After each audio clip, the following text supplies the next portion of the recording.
अस्सलाम वालेकुम। सबसे पहले तो मैं माज़रत ख़्वाह हूँ, मेरी तबीयत जो है वो ठीक नहीं थी जिसकी वज़ह से वीडियो लेट हो गई। अब बगैर वक़्त ज़ाया किए वीडियो की जानिब बढ़ते हैं। इस्लामाबाद की शाहराह दस्तूर पाकिस्तान की अहम तरीन सड़क है, जहाँ पर पार्लियामेंट हाउस, वज़ीर-ए-आज़म हाउस और सुप्रीम कोर्ट जैसे जो दफ़ातर हैं, यहाँ पर मौजूद है। और इसी सड़क पर एक इमारत खड़ी है, वन कॉन्स्टिट्यूशन एवेन्यू। आज हम इस वीडियो में बात करने जा रहे हैं आखिर ये वन कॉन्स्टिट्यूशन एवेन्यू वाला मामला है क्या? क्यों हुकूमत ने ये फैसला किया कि इस बिल्डिंग को अपनी तहवील में लिया जाए? अभी मौजूदा सूरत-ए-हाल की बात करें तो यकीनन आपने देखा होगा बहुत सी वीडियोज़ जो हैं वो सोशल मीडिया पर वायरल हुई जिनमें ये देखा जा सकता था कि रेंजर्स और पुलिस एहलकार जो हैं वो इस बिल्डिंग को खाली करवा रहे हैं। लोगों को जो है वो घरों से निकाला जा रहा है और साथ में सामान जो है वो बाहर पड़ा हुआ है। लेकिन यहाँ पर सवाल ये है कि आखिर ऐसा भी क्या हो गया कि आधी रात को जो है वो इस रेड ज़ोन की सबसे महँगी इमारत को जो है वो रातों रात ही सील करना पड़ा। आपको इसका बैकग्राउंड पता होना चाहिए। 2005 में सीडीए ने एक 13.5 एकड़ का एक प्लॉट जो है वो नीलाम किया और बीएमपी नामी ये कंपनी प्लॉट खरीदने के लिए जो है ये सामने आती है और मुआहिदा ये तय पाता है कि यहाँ पर जो है 5 स्टार होटल बनेगा और जो कंपनी है वो 15% अदायगी करती है और सीडीए जो है वो प्लॉट का जो कब्जा है वो कंपनी को दे देती है। अब प्लॉट मिलने के बाद बिल्डर्स जैसे ये भूल जाते हैं कि यहाँ पर 5 स्टार होटल बनाना है। होटल यहाँ पर बनाने के बजाय यहाँ पर 2 आलीशान रिहायशी टावर खड़े कर दिए जाते हैं और साथ में जो अपार्टमेंट्स हैं, वो लोगों को जो है वो बेचना भी शुरू कर देते हैं। यानी कि हुकूमत को पैसे भी नहीं दिए और साथ में जो है वो अवाम से भी अरबों रुपए बटोर लिए। बिल्डर्स ने ये खिलाफ वर्जी की, यहाँ पर 5 स्टार होटल बनाने के बजाय उन्होंने यहाँ पर 2 रिहायशी टावर खड़े कर दिए। फिर ये मामला जो है ये अदालत तक पहुँच गया और साल ये एक अदालत से दूसरी अदालत तक ये जो है पहुंचता रहा। अब जो है 2016 में इस्लामाबाद हाई कोर्ट ने जो है वो सख्त फैसला सुनाया। इस बिल्डिंग को जो है वो गैर कानूनी करार दिया और इस बिल्डिंग को सील करने का हुक्म दिया। लेकिन मामला यहीं पर खत्म नहीं हुआ, बल्कि जो बिल्डर है वो सुप्रीम कोर्ट पहुंच गया। और 2019 में इस वक्त जो है चीफ जस्टिस जो थे वो साकिब निसार थे। उन्होंने एक ऐसा फैसला सुनाया जिसने सबको हैरान कर दिया। उन्होंने इस बिल्डिंग को गिराने के बजाय रेगुलराइज करने का जो है वो हुक्म दिया, ये रास्ता निकाला और जो है एक बिल्डर पर 17.5 अरब का जुर्माना आयद किया। रकम जमीन की बका कीमत और लीज की खिलाफ वर्जियों के इवज जो है ये तय की गई थी। अदालत ने ये हुक्म दिया था कि ये रकम जो है किस्तों के अंदर और 8 साल के अंदर जो है ये अदा करनी है। पैसा जो है वो सरकारी खजाने में जमा होगा और जो इस बिल्डिंग को कानूनी हैसियत मिल जाएगी। मगर अफसोस कि आज तक ये जो जुर्माना है, ये भरा नहीं जा सका, ये रकम अदा नहीं की जा सकी। मुख्तलिफ रिपोर्ट्स के मुताबिक अब तक 1.7 जो अरब रुपए हैं, वो जमा करवाए हैं, यानी कि 10% जो हैं, वो तकरीबन अदा किए गए हैं और अभी तक जो 15 अरब रुपए हैं, वो अदा नहीं हुए। सरकारी खजाने में जो है, वो अभी तक जमा नहीं हो सके। अब सवाल यहाँ पर ये पैदा होता है कि इस्लामाबाद में रेड ज़ोन के अंदर इतना बड़ा गैर कानूनी काम हुआ, किसी ने रोका तक भी नहीं। अब सवाल यहाँ पर ये पैदा होता है कि इस्लामाबाद में रेड ज़ोन के अंदर इतना बड़ा गैर कानूनी काम हुआ, लेकिन किसी ने जो है इस काम को नहीं रोका और ये काम जो है अपनी तकमील को पहुँचा।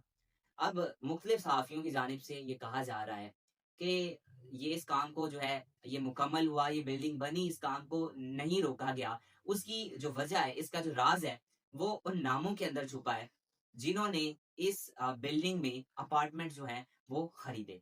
नाम स्क्रीन पर आपको शो हो रहे होंगे। नाम नहीं लूंगा क्योंकि वीडियो लंबी हो जाएगी और ये डॉन की रिपोर्ट की स्क्रीनशॉट जो है ये मैं स्क्रीन पर चला रहा हूँ। यानी कि बड़े-बड़े सियासतदान और जो बड़े लोग हैं, उनके नाम जो हैं, वो इस लिस्ट में आते हैं। जब मुल्क के ताकतवर तरीन लोग जो हैं, खुद इस अमारत में हिस्सेदार बन गए, तो फिर कानून के हाथ बंध गए और मामला जो है, वो सालों तक जो है, वो लटकता रहा। लेकिन अब इसकी बात एक और भी है, इसकी असल वजह बताई जा रही है कि 2026 में मई के अंदर ऐसा क्या हुआ कि ये मामला अभी उठा, अभी जो है वो लोगों को घरों से बाहर निकाला जा रहा है। पहले ये सब कहाँ थे?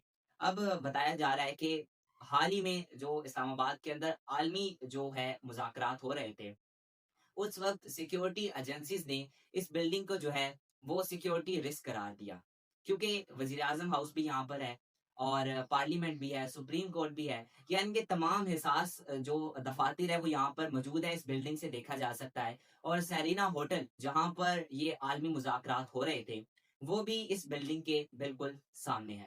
اب سیرینا ہوٹل کی جو اونچائی ہے وہ اتنی زیادہ نہیں ہے، جبکہ یہ جو بلڈنگ ہے اس کی اونچائی بہت زیادہ ہے۔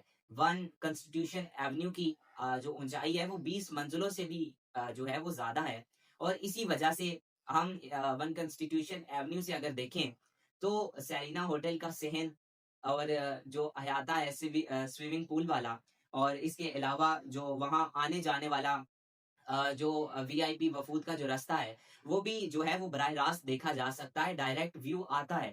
اور کچھ صحافیوں نے اور یہ انکشاف بھی کیا ہے کہ یہاں پر جب یہ مذاکرات چل رہے تھے تو کچھ جو ہے لوگوں کو گرفتار بھی کیا گیا تھا جو کہ نقصان پہنچانے کا ارادہ رکھتے تھے، جو کہ اس وقت جاسوسی کر رہے تھے۔ اب دیکھیں کہ وزیر داخلہ محسن نقوی نے اسے پاکستان کی تاریخ کا سب سے بڑا سکینڈل قرار دیا ہے، اور ساتھ میں یہاں پر ایک ٹویسٹ دیکھیں کہ وزیر داخلہ محسن نقوی جو ہے وہ اس بلڈنگ کو خالی کروانے کے لیے جو بڑے مستعد نظر آئے۔ دوسری طرف جو ہے وزیر اعظم شہباز شریف کے حکم پر اس آپریشن کو ایک ہفتے کے لیے روک دیا گیا ہے۔ وزیر اعظم نے بلڈنگ خالی کروانے کو جو ہے وہ اس کام کو جو ہے وہ روک دیا ہے، اور ساتھ میں ایک ٹیم تشکیل دی ہے۔ وزیر قانون اعظم نذیر تاڑر اور طلال جیسے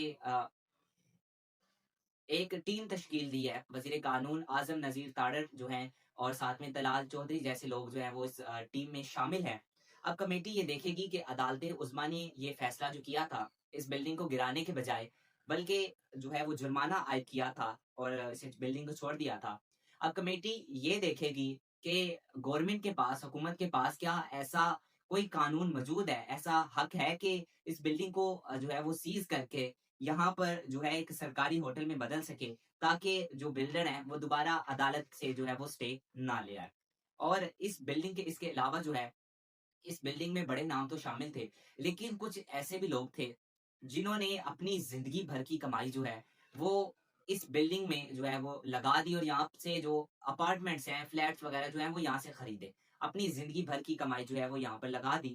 اب یہ ٹیم یہ دیکھے گی کہ ان کو جو قیمت ادا کرنی ہے، جو پیسے واپس کرنے ہیں، وہ آج کے موجودہ ریٹ کے حساب سے دیا جائے گا، یا پھر جو ہے وہ رقم ان کو واپس کی جائے گی جو انہوں نے اس وقت ادا کی تھی۔ اور ساتھ میں یہ بھی دیکھے گی کہ پیسے کہاں سے آئیں گے، کیا پیسہ جو ہے یہ گورنمنٹ کی طرف سے آئے گا یا پھر یہ اس بلڈر کے اثاثوں سے۔ اور چونکہ سیکیورٹی اداروں نے جو ہے وہ بلڈنگ کو خطرہ قرار دیا تھا، اس لیے یہ ٹیم اب یہ بھی دیکھا جائے گا اس لحاظ سے بھی کہ اس بلڈنگ کو گرایا جائے گا چند عمارتوں کو، تاکہ سیرینا ہوٹل اور ساتھ میں جو دیگر وہاں پر حساس بلڈنگز ہیں، جو دفاتر ہیں، ان کی پرائیویسی جو ہے وہ لیک نہ ہو، یا پھر جو ہے اس کے ڈیزائن میں کوئی تبدیلی لائی جائے گی۔ اور ناظرین، یہ تھی آج کی ویڈیو، جلد ملاقات ہوگی ایک نئی ویڈیو کے ساتھ۔ آپ اس بارے میں کیا رائے رکھتے ہیں؟ اپنی رائے کمنٹس میں ضرور دیجیے گا، آپ لوگ ایک نئی ویڈیو کے ساتھ